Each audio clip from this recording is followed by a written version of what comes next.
Welcome to Biggest Spoilars, the destination for exclusive spoilers, latest updates. The bold and the beautiful spoilers allude that Sheila Sharp and Remy Price may scheme together.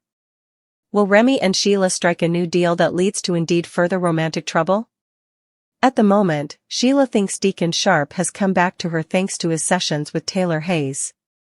Although Sheila is hoping to do effects right this time and renew their romantic future, she's in for a rude awakening. At some point, Sheila will inescapably realize Taylor and Deacon are attracted to each other. There's a spark between Deacon and Taylor that they'll have a hard time letting go of in the coming weeks. Meanwhile, Remy will plan to do whatever it takes to repair the damage with Deke Sharp and restore the trust between them. That's not going to be an easy task, so Remy could turn to Sheila as a confidant and seek her advice. Sheila has helped Remy in the history and may find herself in a position to offer further backing. Still, Sheila may want commodity for herself in return. Since Sheila needs to keep her hands clean and prove to Deacon she can stay on her stylish jest, she might put Remy to work sabotaging his bond with Taylor. Remy might carry out some orders for Sheila as he works to keep Taylor and Deacon piecemeal. Sheila may decide that if Taylor's out of the way, Cleric will concentrate on only her again. Once Cleric and Sheila's marriage is back on truly solid ground, she may argue that Deacon will embrace her mission and push Deke to forgive Remy, too. Whatever the case, it'd be intriguing to see Remy join forces with Sheila as they work on achieving romantic bliss. This seems like a situation where Sheila and Remy would eventually get caught conniving together, so that could lead to indeed further drama. The bold and the beautiful spoilers say Remy and Sheila will have their work cut out for them no matter what, so stay tuned for updates on any shocking news to come. Suckers can anticipate the coming occasion to point Remy Price soliciting for remission. Still, his return could reignite Electra Forrester's trauma. Meanwhile, Beth Spencer shares her marriage idea. Keep reading and let's talk about what's coming up in the CBS cleaner pieces. Remy Price begs let's launch off with Remy, who has just been exposed. The youthful man was introduced at Forrester Creations as Deke Swain. The developer knew Remy didn't want his name mentioned, but had no idea of his history. Now Deke is stupefied and affrighted over Electra and Will Spencer's claims. Remy isn't denying anything that happened. Still, he claims to be a different person now. The youthful man really should have told Deke about his history long ago. Deke Sharp's insolvable decision. The developer can't believe that the man he loves stalked and deep-faked Electra. It would be one thing for Deke to find this out in the sequestration of his home. Still, Remy just showing up and not giving Deke a heads-up has been disastrous. Remy doesn't want to lose Deke but also begs Electra for remission. Forgiving someone is one thing, but allowing them into your circle is another. Electra would be reminded of Remy each time Deke came to work. Will Deke leave Remy? People at Forrester Creations tend to be really controlling with others' connections. So, I could see Deke being given in claim. Electra Forrester's trauma. The bold and the beautiful spoilers for Tuesday, November 4th reveal that it was just lately that Electra eventually got over Remy's conduct. Now with him back, Electra will be reminded of the trauma each over again. So, I wonder if this will ever impact her love with Will. Beth Spencer's marriage idea. It's also stated that Beth will have an idea for Hope Logan and Liam Spencer's marriage. The little girl will be officiating the marriage. The Golden will also have a special request to make of her parents. Beth will ask that Sheila Carter Sharp not attend the espousal. Liam and Hope will completely understand. Deacon Sharp will understand as well, too. Still, will Sheila admire that she's not invited to the marriage? Or could Sheila contend on going anyway? The Los Angeles sun, a brilliant, unblinking eye in a cerulean sky, poured its golden light through the vaulted glass windows of the Forrester estate. The air itself seemed to vibrate with a rare and precious frequency, pure, unadulterated joy. Today was not just a wedding, it was a coronation of hope, a testament to resilience, and the long-awaited culmination of a love story that had weathered more storms than a coastal lighthouse. Hope Logan, standing before an ornate, full-length mirror, was the very portrait of a serene bride. Her gown, a masterpiece from the House of Forrester, was not merely white, it was a symphony of ivory silk and chantilly lace, designed to look both timeless and utterly modern. It hugged her torso before cascading into a soft, A-line skirt that whispered against the polished floor. But the true radiance came from within. For the first time in what felt like an eternity, the subtle crease of perpetual worry that had taken residence between her brows had vanished. In its place was a smooth, luminous peace. "You look incandescent," Steffi Forrester said, her voice uncharacteristically thick with emotion. The once bitter rivalry between the half-sisters had thawed, forged into a steely bond by shared trials and a mutual, profound desire for Liam's happiness.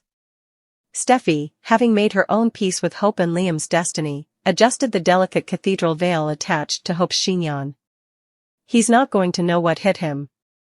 Brooke Logan, the Hope for whom her daughter was named, dabbed carefully at the corners of her eyes with a lace handkerchief. "Oh, sweetheart. My beautiful girl. After everything, to see you like this. It's everything." Her words were a baptism, not of water, but of blessing and encouragement. They were the verbal anointing of a mother who had fought her own demons and wars for love, blessing her daughter's path forward. "It feels right, Mom," Hope replied, her voice steady, her gaze meeting Brooke's in the mirror's reflection. "It feels final. Like we've finally reached the shore after being lost at sea for so long. No more doubts. No more Liam's on a cliff. Just us." Across the manicured lawn, under a floral archway heavy with white gardenias and pale pink roses, Liam Spencer adjusted his tie for the 10th time.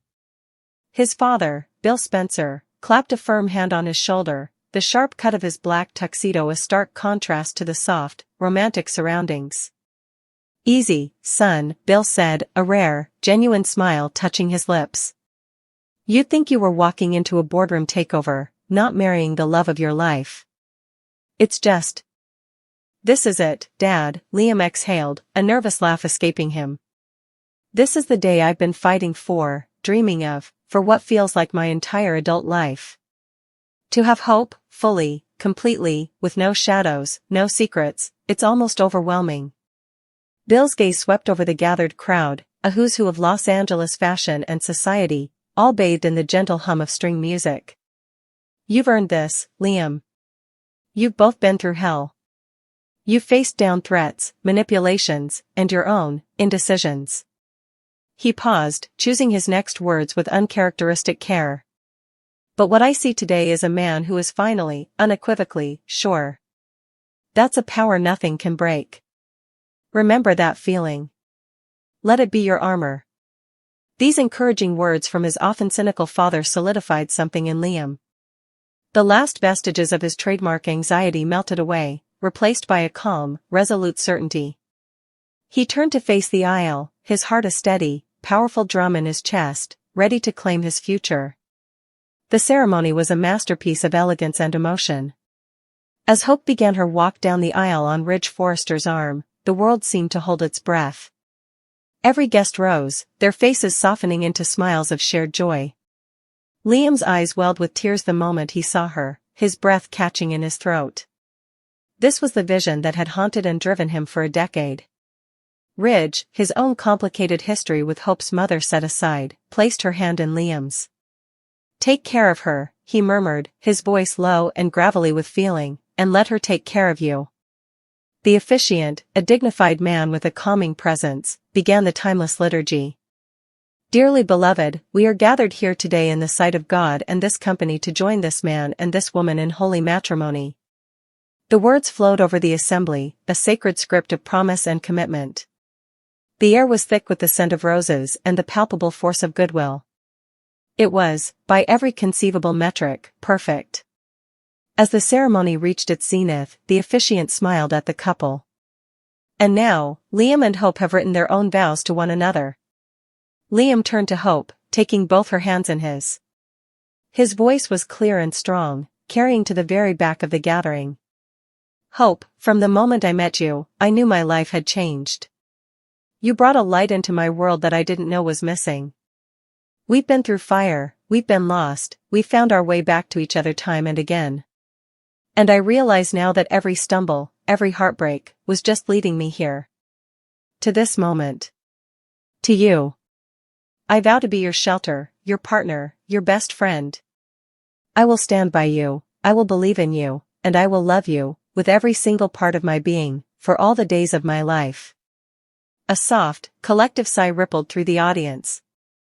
Hope's eyes shimmered with unshed tears, a joyful smile playing on her lips. She squeezed his hands, drawing a steadying breath. "Liam," she began, her voice trembling only with emotion, not doubt. "They call me Hope for a reason. But it was you who taught me what that name truly means. You are my steadfast peace in the chaos, my constant in a world of change. You have seen every part of me, the strength and the fragility, and you have never looked away. I am who I am today because of your love. I give you my heart, my life, my trust, completely and forever.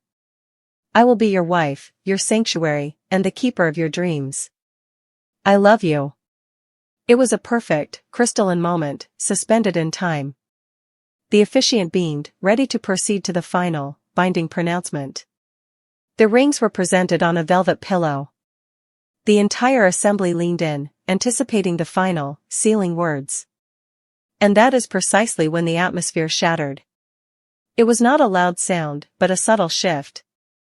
A door at the back of the garden terrace, leading from the main house, clicked open.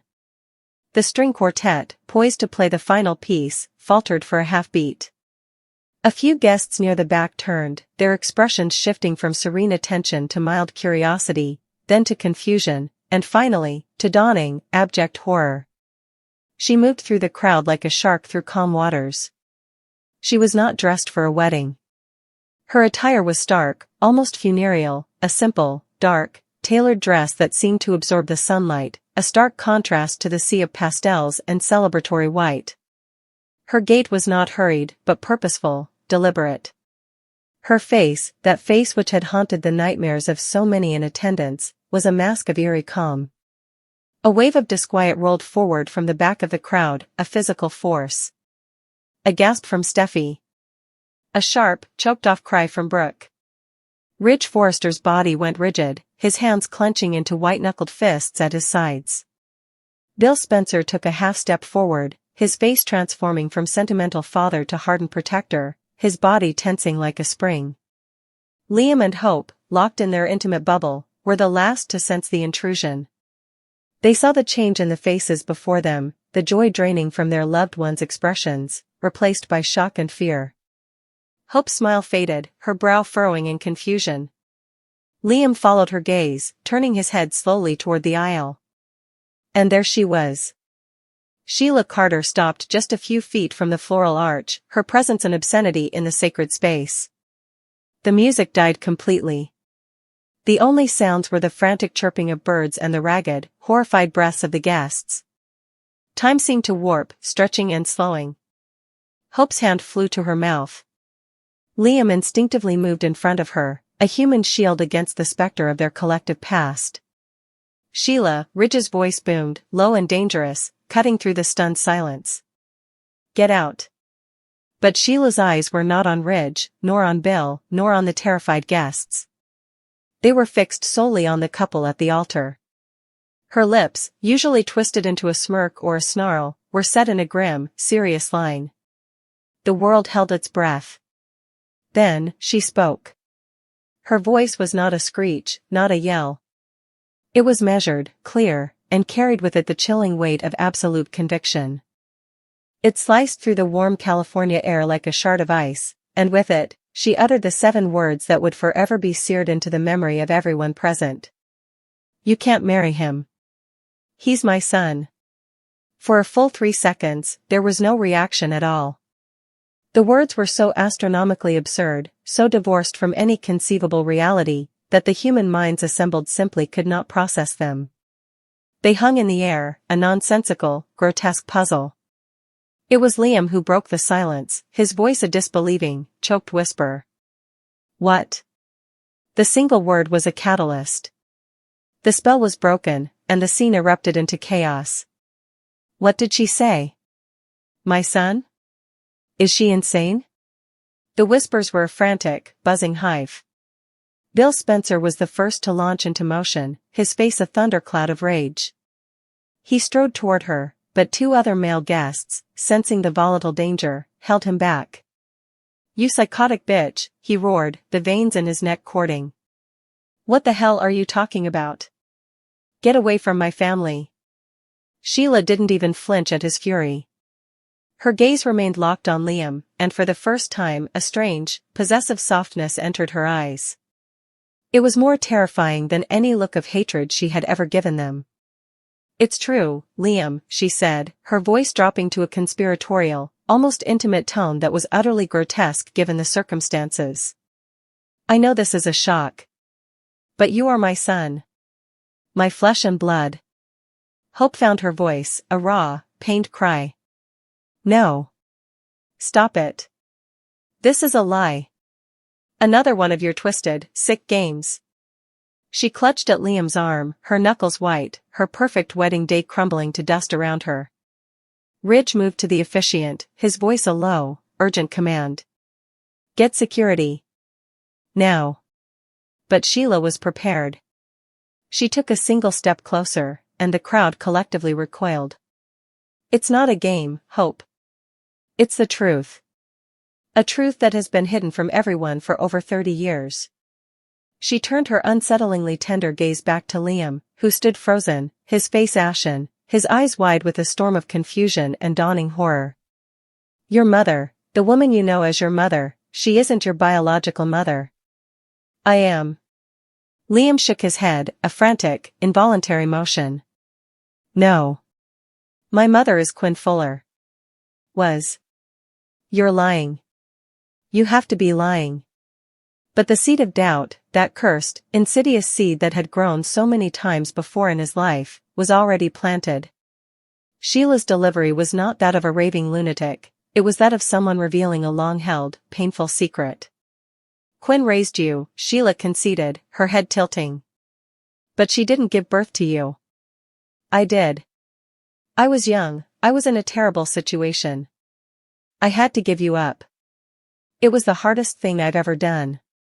A single, perfectly timed tear traced a path down her cheek. It was a masterclass in manipulation. Brooke rushed to Hope's side, wrapping a protective arm around her daughter's shoulders. "Don't you listen to her, Liam. Don't you dare listen to a word she says. She's a monster. She's trying to destroy you, just like she destroys everything she touches." But Sheila was ready for this, too. Her expression hardened, the momentary softness replaced by a flinty resolve. The angry threats, always simmering beneath her surface, began to boil over. "You want proof?" she challenged, her voice rising, losing its false tenderness. "You think I would come here, on this day, and say this without proof? I have it. I have the birth certificate. I have the records.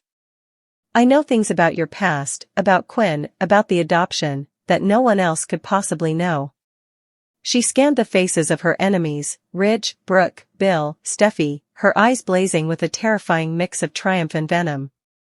"You all thought you were rid of me. You thought you could lock me away, erase me, pretend I don't exist. But I am Liam's mother. My blood runs in his veins. And that makes me a part of this family. A part of all of your lives. Forever."